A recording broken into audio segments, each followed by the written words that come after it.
possibility of Garden View being shut down, haunted Dandy. It infiltrated his mind. It bothered him. The slaughter of Showtime Panic made it infinitely clear that Gardenview would soon be no more, and that he would have his world not a soul could predict the lives of the town shutdown.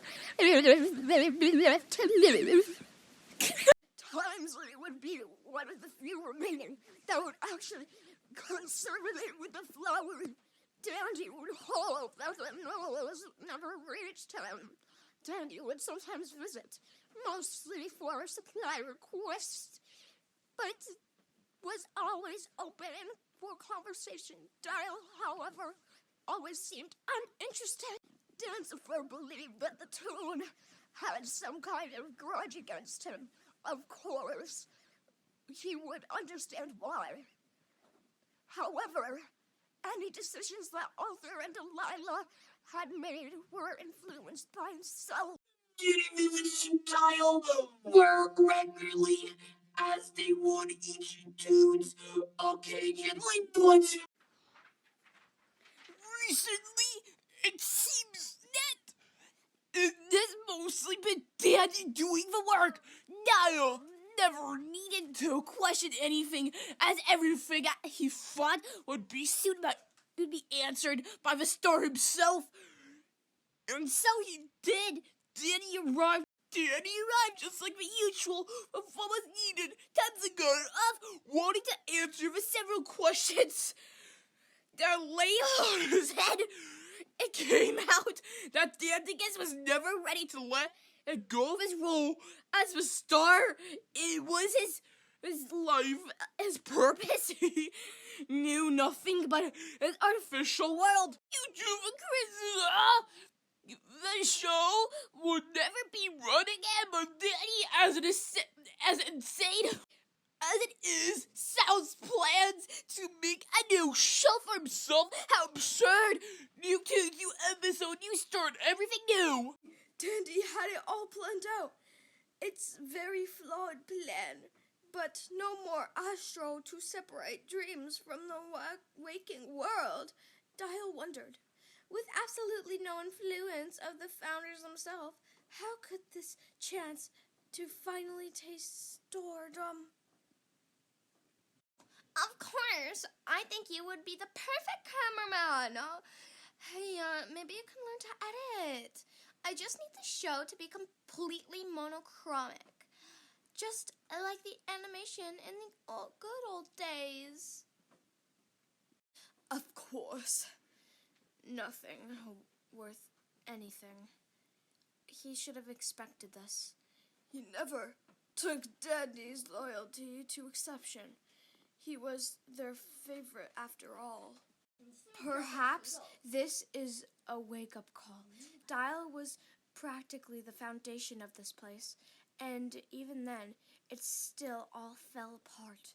When the place eventually turns to dust, he didn't want to be under the same rubble as those who burnt it down. He needed to disappear. He needed to do this right.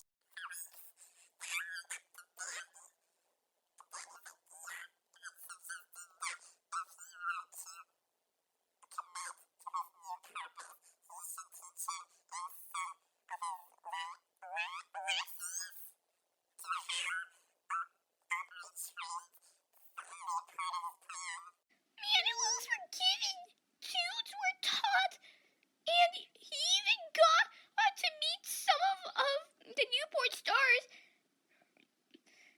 They felt uncanny to look at. Meanwhile, Dial has been preparing for his eventual disappearance.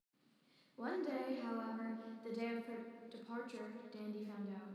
Dandy had arrived, and at a time that he usually didn't, carrying several letters, all written for Keen.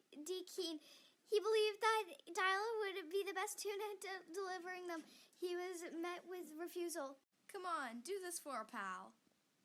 We are not friends! We have never been friends! We are associates! We were! Dial held a list of phone numbers of different suppliers and traded it for Dan's letter. You can deliver this message yourself. She's still there. Wait, don't throw them away. I spent hours, days writing these. What is this? It's a checklist of essentials for when we have to cut budget for down further. You titled it Essentials to Take With Me. I must excuse myself. No! Talk to me, gosh damn it. Were you gonna leave us all here? Of course. The show is done. Garden View is done. And we are gonna be done if we don't learn how to live. Which is why I'm working on it. We were working on it, weren't we? I don't need your assistance anymore. But I do! Please, Dial. Everything's already stressful enough. You're one of the last tunes left who... You have your creepy copies of everyone.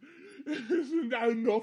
Now, What about the supplies? Will you ever come back? Why can't you bring anyone else with you? Dial! Everything has already been repaired already. My mind cannot be changed. Return to where you came from and do not think about me. Where? Where is she? If she's still here, tell me where to find her. How would I know? All I know is that she had never left the building. Not for months. Did you kill her? Too? And he now left.